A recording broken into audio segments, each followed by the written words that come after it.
예, 저는 강두원 권사라고 하고요. 지금 변호사로 근무 중입니다. 오늘 유언과 상속 주제로 강의를 하게 되었는데, 예, 바쁘신 가운데 참석해 주셔서 감사드립니다. 상속에 관련된 일반적인 것들, 그 다음에 사례들 말씀드리고, 세 번째로 이제 어떻게 상속 증여할 것인지 말씀드리고, 마지막으로 할 게 유언장 작성 연습이거든요. 이게 제가 유언장 샘플하고 여기 유언장 쓸 백지인데요. 이거를 마지막에 한번 연습해 보려고 합니다. 이거 유언장은 유서랑 달라요. 그러니까 재산을 처분하는 문서예요. 막 저희가 생각했을 때 눈물 나는 그 유서가 아니고요. 그런데 이제 서양에서는 보통 40대, 50대부터 유언장을 쓰기 시작해요. 그래서 계속 고치고 하는데 우리나라는 아직 그런 문화가 없잖아요. 근데 제 생각에는 유언장을 쓰는 게 좋은 것 같아요. 그래야지 분쟁을 막을 수 있고. 제가 시간이 없기 때문에 빨리빨리 넘어가겠습니다. 예, 상속 관련해서 일반적인 건데 이거는 그냥 상식적으로 알아두시면 됩니다. 상속 순위는 다들 상식으로 알고 있을 텐데 직계, 비속, 자녀가 1순위, 배우자도 1순위죠. 동시에 배우자도 1순위고 2순위는 직계, 존속, 그 다음에 배우자. 배우자는 항상 같이 따라다닙니다. 직계, 비속이든 직계, 종속, 부모님이든. 형제, 자매까지는 보통 안 가니까 그거는 그냥 제가 넘어갈게요. 여기 근데 노란색으로 표시해놨는데 사실혼은 제외입니다. 사실혼 관계를 주장하시면서 상속을 주장하시는 분들이 간혹 있어요. 근데 그거는 안 되고 사실혼 관계에 있는 사람이 상속 재산을 받을 수 있는 경우는 거의 하나밖에 없어요. 임대차 보증금. 같이 살고 있을 때 임대차 보증금은 예외적으로 받을 수 있어요. 그 동거하는 사실혼 배우자가. 그거 외에는 없어요. 사실혼 배우자가. 거의 없다고 보시면 되고, 상속분은 여기 그냥 밑에 좀 안 보이실 수 있는데 어머니는 50% 가산, 자녀들은 균분. 그래서 보통 제 기준으로 말씀드릴게요. 제가 자녀가 둘, 저희 어머니 아버지 살아계시고 한데 저희 형이 있죠. 만약에 두 분 중에 한 분이 먼저 하늘나라 가시면 배우자, 자녀 2명, 그럼 상속 받을 사람이 3명이잖아요. 배우자는 1.5, 자녀는 1.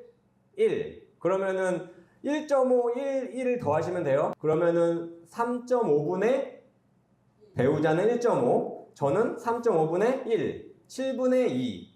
그럼 대략 저 30% 대략. 저희 형 30%, 저희 부모님 둘 중에 살아계신 분 한 40%. 그렇게 생각하시면 돼요. 자녀가 3명으로 늘어나면 1.5 대 1대 1대 1, 자녀가 4명이면 1.5 대 1대 1대 1대 1. 그렇게 늘어나는 겁니다.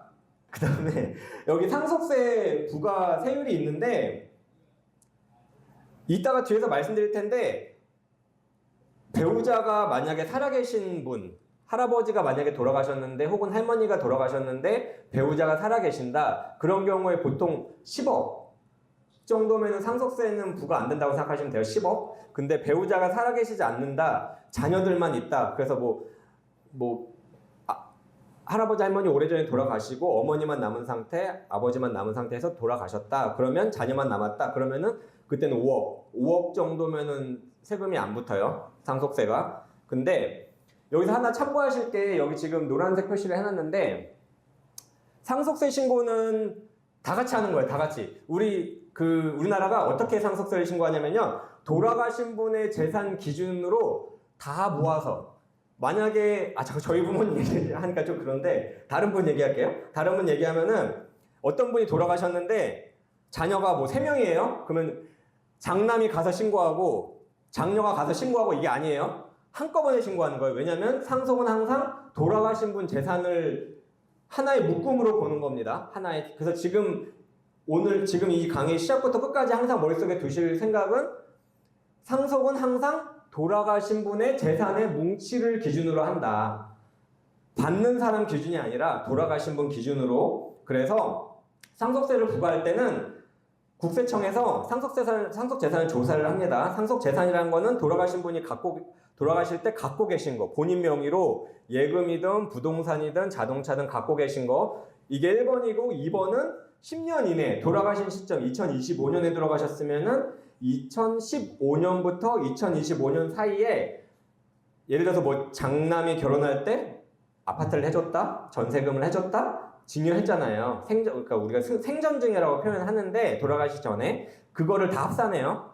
그리고 5년 이내에 비상속인, 예를 들어서 어디다 뭐 사촌은 이제 자녀가 있으면 상속 대상이 아니잖아요. 상속을 못 받는 사촌이 뭐 결혼하는데 좀 너무 친한 잘해준 그런 사촌이어서 뭐 1억을 징여했다? 이런 거 다 합산하는 거예요. 5년 이내에. 2025년에 돌아가셨으면 2020년부터 2025년까지. 자, 이렇게 해서 10년 내에 징여한 거는 다 모아가지고 그거를 다 상속재산 뭉치로 만드는 겁니다. 국세청에서. 그래서 상속세율은 대충 1억 원 이하에는 10%, 20%, 30%, 40% 올라가고요. 그래서 만약에 재산이 많으신 분들은 뭐 3, 40%까지. 근데 이거 누진율이에요, 누진. 우리 그 누진세 잘 아시잖아요. 그래서 1억 원 이하는 10%, 1억 원 초과한 금액에 대해서 20% 올라가는데 이제 그건 그냥 계산은 나중에 세무사님들이 다 하시니까 그냥 참고만 하시면 되고, 요거는 이제 상속세 그 신고서인데 이렇게 아까 제가 말씀드린 대로 통째로 모든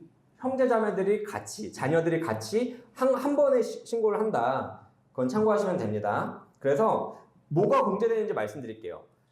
우리나라는 좀 상속세율도 높고 공제 항목이 좀 다른 나라에 비해 좀 적은 편이에요. 근데 기본적으로 여기 나오는데 여기 일괄 공제 5억 원이 보통 들어가요. 제가 그래서 아까 배우자가 없다고 했을 때 배우자가 먼저 하늘나라 가시고 남아 계신 아버지 어머니가 돌아가셨다. 그래서 자녀들만 있는 상태에서 공제는 기본 5억 원이에요. 5억 원. 그래서 제가 아까 그런 말씀 드린 거예요. 배우자가 없으면 5억 원까지는 상속세가 붙지 않는다고 말씀드린 게 기본적으로 5억 원 공제시켜줘요. 그러니까 쉽게 말하면 까주는 거죠.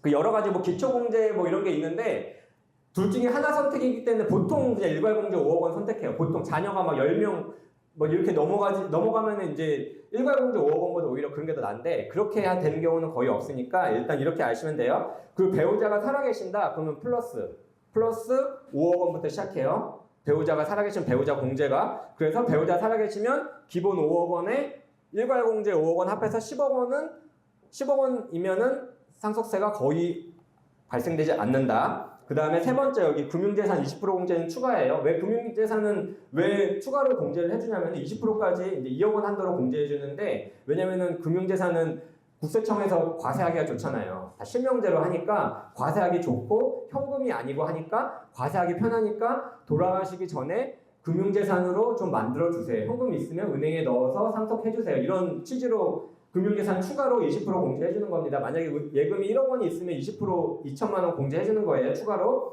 그 동거주택 공제는 많이 활용하시는데 만약에 돌아가시는 분을 모시고 살았다 자녀가 10년 이상, 근데 기준이 10년 이상이에요. 그러면 1주택자인 경우에 한해서 6억 원까지 공제를 해줘요. 그래서 돌아가시면은 만약에 그 모시고 사는 분이 주택을 상속받고 나머지 예금이나 뭐 땅, 토지나 자동차 이런 거를 다른 분들이 상속받는 경우들이 많습니다.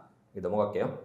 증여세율은 상속세율하고 퍼센트율하고 구간은 다 똑같습니다. 근데 여기 지금 밑에 좀 잘 보이실지 모르겠는데 배우자, 자녀, 손주, 혼인, 출산 막 이렇게 쭉 나오는데 배우자는 상식적으로 알아두실 게 10년간 6억 원. 6억 원이에요. 6억 원. 10년 동안 2015년부터 2025년 사이에 제가 제 아내한테 10년 동안 5천만 원, 1억 막 해줘가지고 6억까지는 세금이 안 붙어요. 증여세가. 2025년부터 2015년까지 딱 끝났다. 6억 채웠다. 그럼 2026년부터 다시 시작인 거예요. 10년 동안 6억이. 자녀, 손주는 5천만 원. 미성년은 이제 2천만 원인데 자녀들은 5천만 원. 그래서 이거를 활용하시는 분들이 많죠. 자녀들한테 그 증여하실 때 10년 주기로 5천만 원 주고 또 10년 지나면 또 5천만 원 증여하고 이런 경우들이 많습니다. 그 다음에 이 혼인 출산은 이번에 그 작년에 처음 생긴 건데 혼인하거나 출산하면은 1억 원을 추가로 공제를 해줘요. 증여세에서. 그래서 기존에 자녀들한테 5천만 원 공제가 있고요. 그 다음에 혼인 출산 그 전후 2년인데 하게 되면은 1억 원. 그래서 합해서 1억 5천. 이게 신문 보면 많이 나와요. 뭐 결혼했다, 출산했다 하면은 자녀 공제 뭐 1억 5천까지 확대. 막 이런 신문 기사가 많거든요. 그게 이 얘기입니다. 그래서 자녀들한테는 1억 5천까지 가능하다. 그리고 뭐 사위 며느리는 여기 맨 마지막에 나오는데 1,000만 원이에요. 1,000만 원. 사위나 며느리 그런 뭐 삼촌이다 막 이렇게 하면은